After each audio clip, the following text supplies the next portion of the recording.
Aloha, everybody. We just got an upgrade, and not a good one. We just got bumped up to a category 2 to a 3. Starting tomorrow, Tuesday, at 1 p.m., we're gonna start feeling the effects of the 140-mile-an-hour sustained winds, figuring somewhere between 1 in the afternoon on Tuesday, gonna get amped up and worse around 1 a.m. to Wednesday 1 p.m. So that's Tuesday, 1 o'clock in the morning. Nighttime tornadoes with 140-mile-an-hour winds. We're changing the live schedule. I will not be going live tomorrow night. I need to conserve the batteries, and I'm down to solar.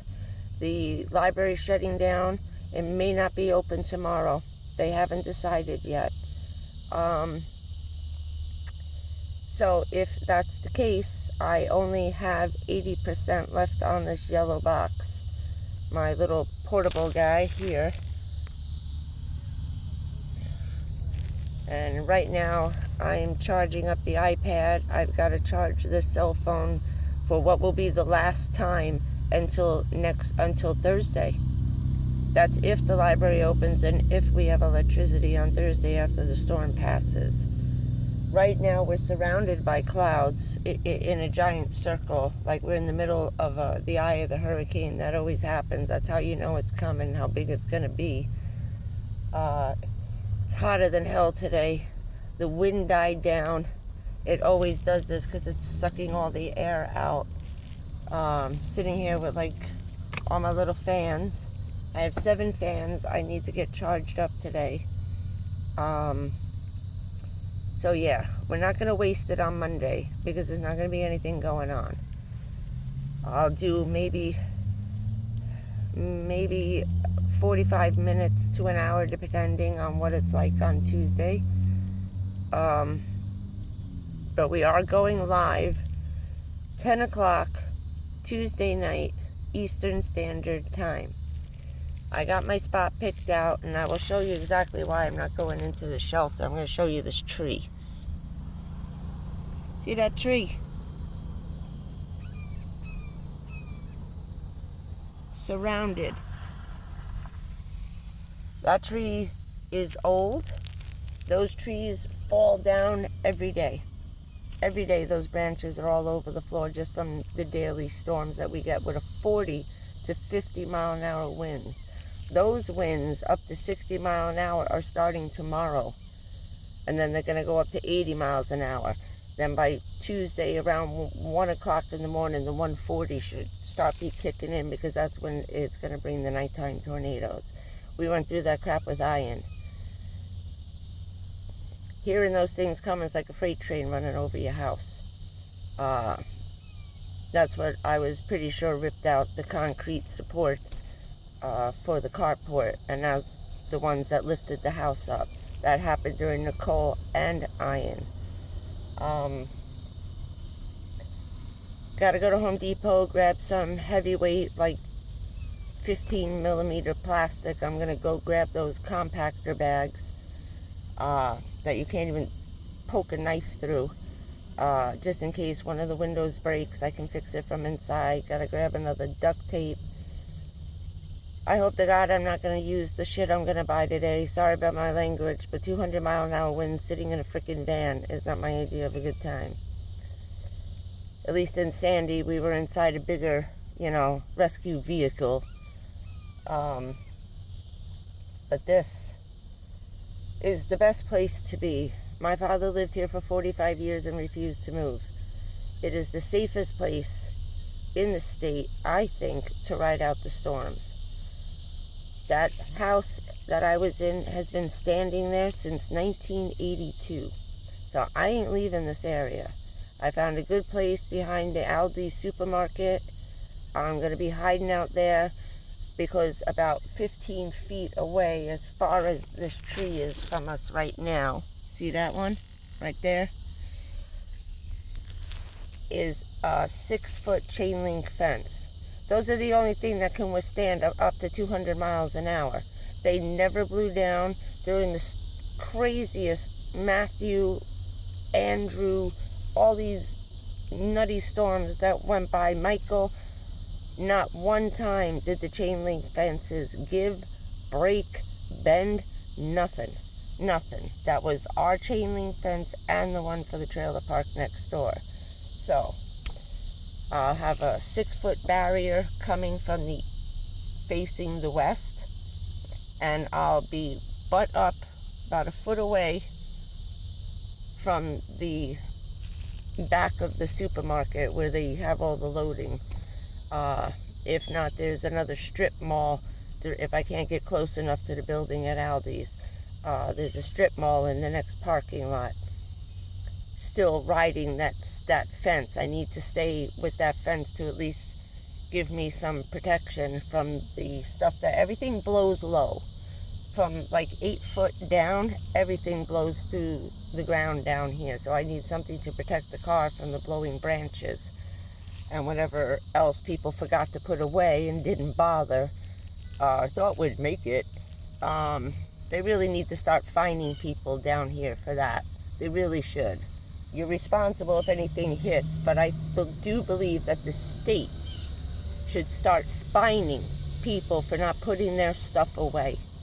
If you can't put it away with 140-mile-an-hour winds, then throw it in the dumpster. Get rid of it. If it don't fit in your shed and it doesn't fit in the screen room or inside your house, throw it the hell out. Do not leave it outside. That's like a missile coming through someone's window.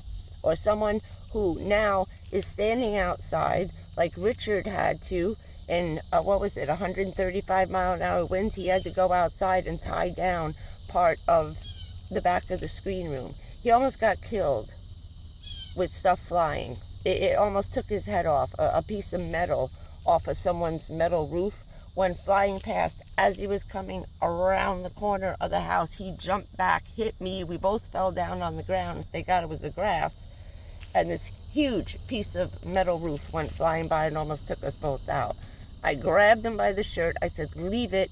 We'll worry about it tomorrow. And we ran back in the house. He really thought that he'd be able to stand up in that. No. But yeah, today's the last day to be getting everything done because the rain's going to start tomorrow. And I'm not driving around anywhere. I'm hunkering down where I'm going to be staying. And if all else fails, I can always run into the gym. But those little buildings are really not meant to withstand this type of stuff, and the roofs always collapse. So supermarkets and stuff like that have a better chance. They're made to withstand. These strip malls, they're not built to hurricane spec. They are not. I don't care what any of the governors say. Absolutely not. When my grandparents' building collapsed 3 years ago,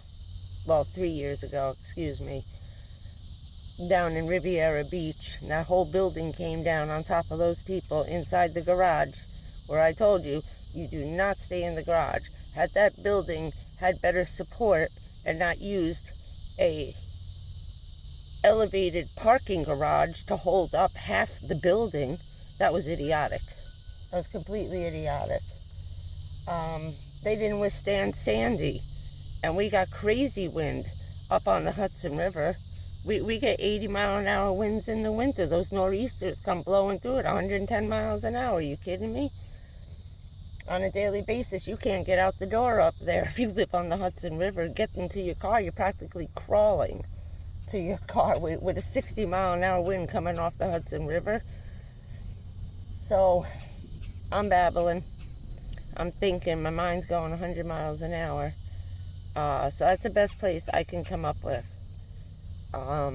Plus, the other reason why I don't want to stay at the shelter is that when the truly homeless, and I'm not talking van life people, if someone living in their car, I'm talking about the people pushing a shopping cart out on the street, okay? They're all coming this way.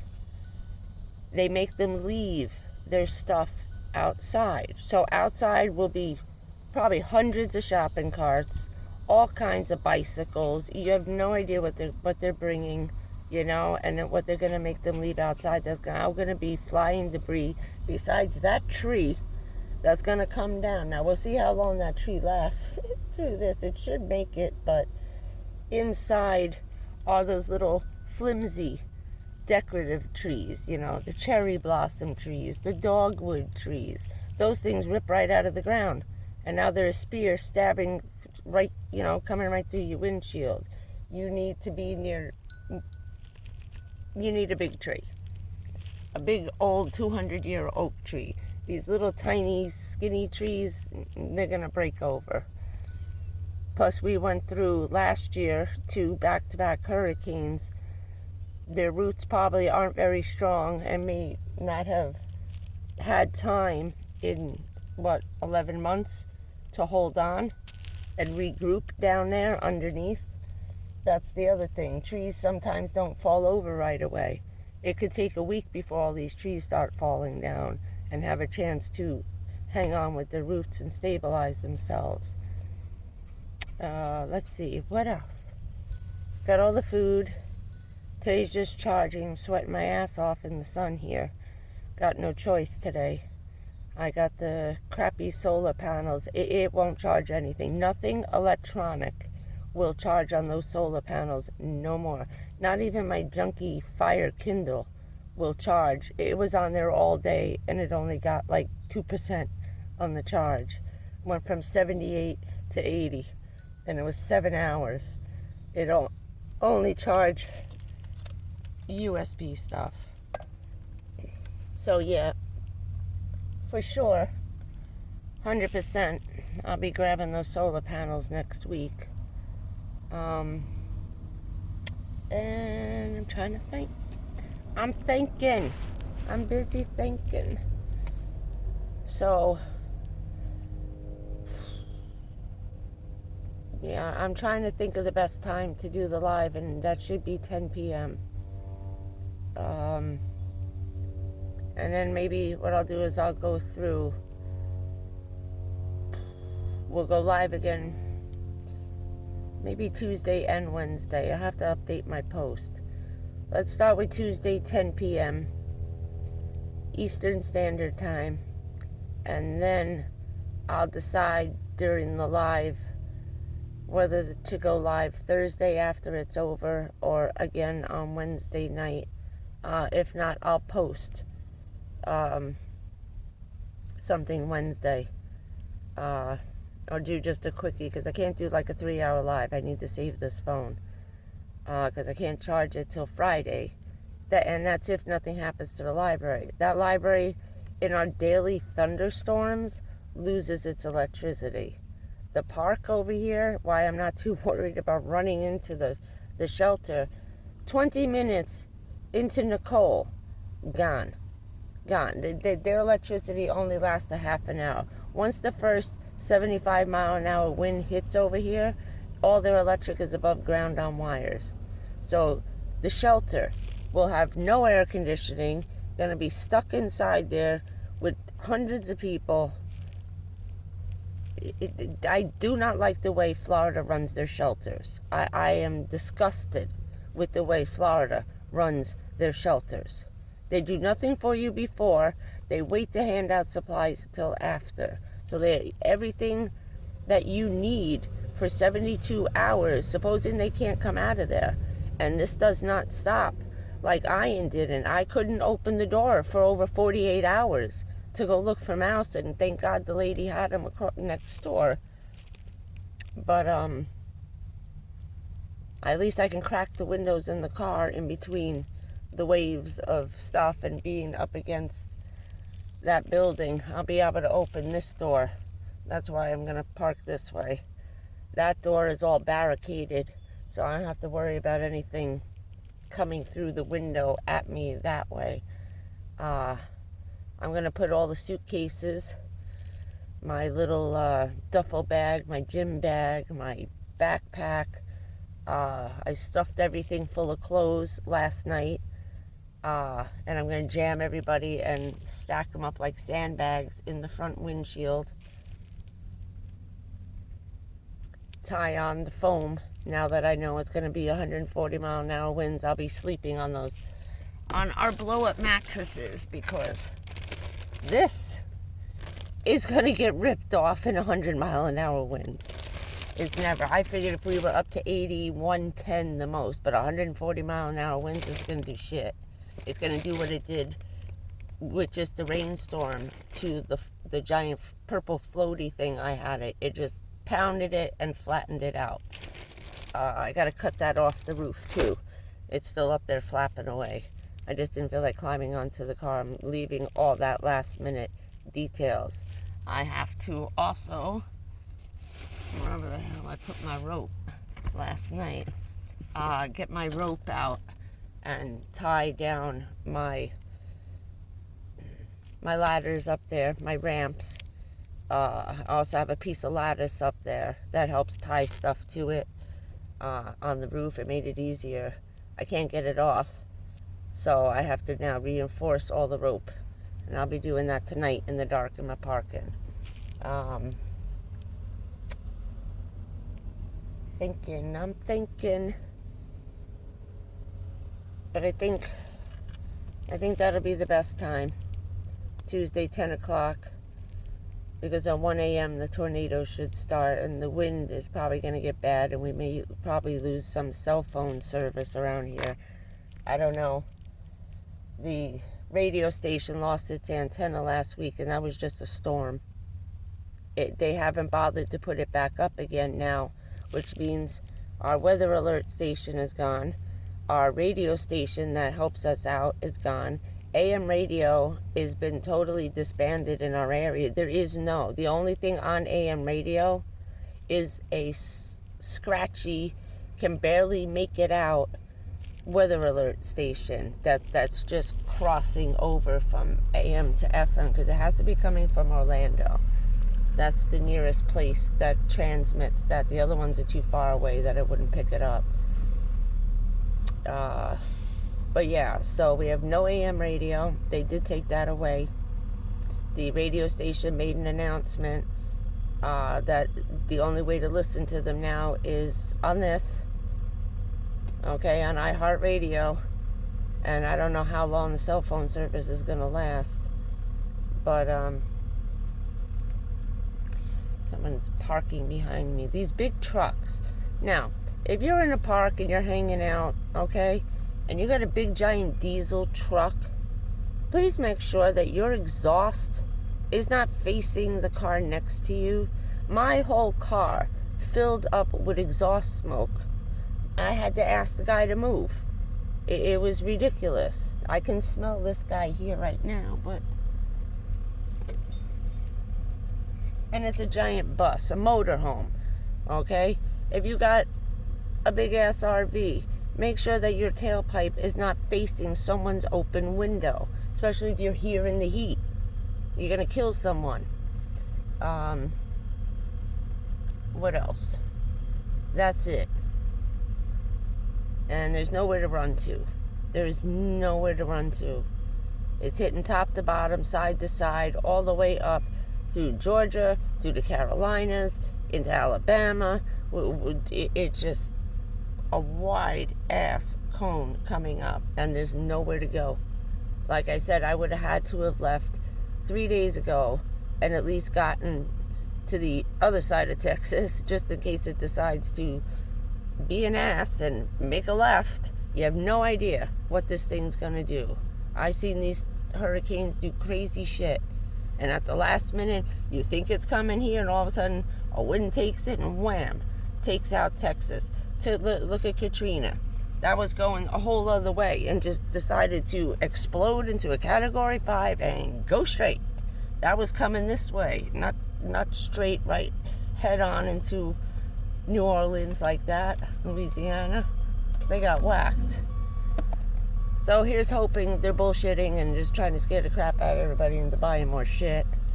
I gotta get off because I gotta get this uploaded and get to work on the rest of moving my stuff around, packing my sandbags, my clothes bags for the windshield, And then I gotta dismantle my bed tomorrow night, and Tuesday morning tie it to my windshield.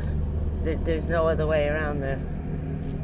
It's falling apart anyway in pieces. It's barely, half of it is probably gonna rip off in the wind anyway, so I could care less right now. I'll pick up the pieces on Thursday morning. But I gotta have something on the front of this windshield. And that's that. Okay, so let's recap one more time, because I won't be back on again with this until Tuesday, okay? Tuesday night, 10 o'clock, gonna do a half-hour live. And then I'll try to come on Wednesday, probably about the same time, maybe 8 to 10 o'clock. It should be the worst time as it's going past, which, I mean, we're getting the back end tail of the storm, and that's pretty shitty too, because you can get some crazy gusty winds out of the tail end of the storm, the bottom as it's going past you. So we'll try that Tuesday and Wednesday. I think that sounds good. And as soon as everything clears, I'll put up a post, let you know everything's okay. And that's it. Keep your fingers crossed, say a prayer, and yes, we'll see you on the Hurricane Live, Tuesday, 10 o'clock, Eastern Standard Time. Be there. Bye, kiddos. I want to know if I'm going to be the first, well, besides Stacy went live, but let's see if I'll be the first van lifer recording this shit live. First official real van lifer, say. I don't know how Stacy rode this shit out in a car. Yeah, I was just thinking of her over there. But that's the fact check. Alright, love you guys. I'll see you later. 22 minutes, gonna take forever to upload. I gotta go, or you're never gonna see this. I'm gonna waste my battery. Tuesday night, 10 o'clock. Wednesday night, between 8 and 10, I'll put up the post, okay? Keep your fingers crossed. Later, my lovelies. Bye.